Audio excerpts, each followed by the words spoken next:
Welcome to the Surgeons in 3D Printing podcast. And this is the Q&A session. And I have a guest here, Anubha Jain. So, hi, Anubha. Hello.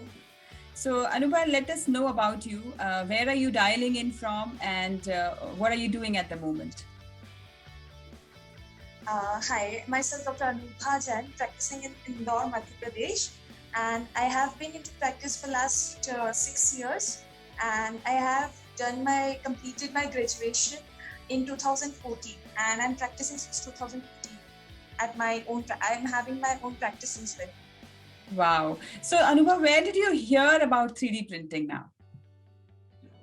Actually, I was already dealing with the few cases of crown and bridges where we were taking 3D impressions. So I was having somewhere back in my mind about 3D printing. But recently I got an oral cancer case at my clinic for which I go through some online surfing through which I got to know about this 3D printing, and we do make a 3D model for the same application to counsel the patient about his severity of the lesion. Right. So I got to from there. So you are there already, actually. You are already onboarded, right? You started 3D printing. So now let us start. So Anubha, you are a general dentist, been practicing for 6 years, which is a good time. Yes. And it is good to start early as well. And you have a little bit of a background with 3D printing, taking dental impressions and going for a little bit of scanning and stuff like that. So what are your questions for today? So just tell me your first question now. Actually, I was wondering, once I get into the 3D printing, I was just wondering what all applications of 3D printing can be done in the general practice, and how can that be economical for us and for the patient as well. Right. So first of all, thank you for your question. And I don't know if you've been hearing the podcast Surgeons in 3D Printing, but we had certain episodes specifically for dentistry. I think it was season 1, episode 6, 7, 8, 9, and then even 10. I think even another one. So it's 4 or 5 episodes that you've got to go back, hear them out, and send us your review because they have detailed descriptions on dentistry. That is one thing. But to answer your question, let me tell you, we have probably some 6 branches in dentistry, which includes oral surgery. And let us take implantology separately because that involves a whole lot of 3D printing. And then prosthodontics, we have endodontics, periodontics, pedodontics. So in all of these branches, you can use 3D printing. But now if you ask me, where should I start from? I would say, have a look at the patients that you have in your clinic. Just see which are the cases that you get most, the number. Because if you get higher number of certain kind of cases, you can start developing your 3D printing skill from there. So what happens is that you can choose, because you already get many patients of that particular skill. So for example, if you do more of dental implants, start with the dental implant guide. If you're doing so it all depends on if you're doing a more of orthodontic practice, you can start with aligners. If you're doing more of if you want to take more impressions, suppose you said you're already using it for impressions, so probably you are already using it for scanning. So I think that is what will help you, because dividing your practice in such a way that you have a record of what are the areas which I'm doing more. So find out the first application for which you can use 3D printing.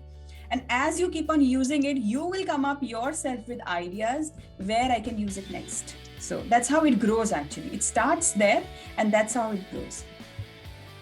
So I hope I answered your question.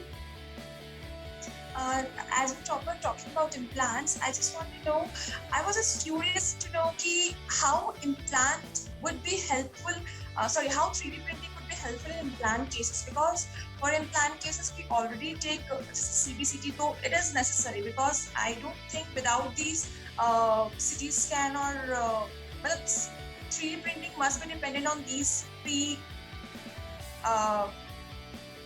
radiographs. Yeah, definitely.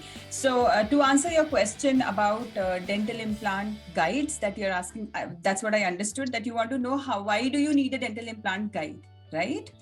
So now Yeah, so it again comes back to you as a dentist, as a practicing dentist. If you are regularly doing implants since a long time and you have not been using dental guides, I would suggest try at least one case using a guided implant, guided, surgery, and you will see how much time you can save. First of all, what is the kind of accuracy you can get? What is the kind of placement you get? Everything, in every step you will change your results. In every step the patient satisfaction will change, because the time that you'll take to do all of that stuff is going to be so less, and all of that comes together as a cost. Because if you do the first case, you cannot say that it is going to be cost effective. No, I would not say that to you, that for the first case you'll find that cost is but if you do a couple of cases and you keep doing it, you'll realize that it is saving a lot of time for you to incorporate even more patient satisfaction, as a result patient coming back to you. So those are the kind of things that will start happening, and they really happen very fast. With respect to the skill, if you are not doing dental implants and now you want to start with dental implants, now if you are at that point in time, it's even good. Because what happens with 3D printing is that at the back end, the whole case is first planned digitally. So it is already planned where is your implant going exactly. So if everything is known, and now you as a new surgeon, you want to start with that, so you know that you are using a guide which is taking the implant to the right place. So maybe for the first time you take more time, but the point is you are able to do it. So for a dentist who's starting new, at least you are able to do it, because it is all planned, everything is in place. You just have to place the guide and just go by it. So that becomes, that learning curve becomes very less.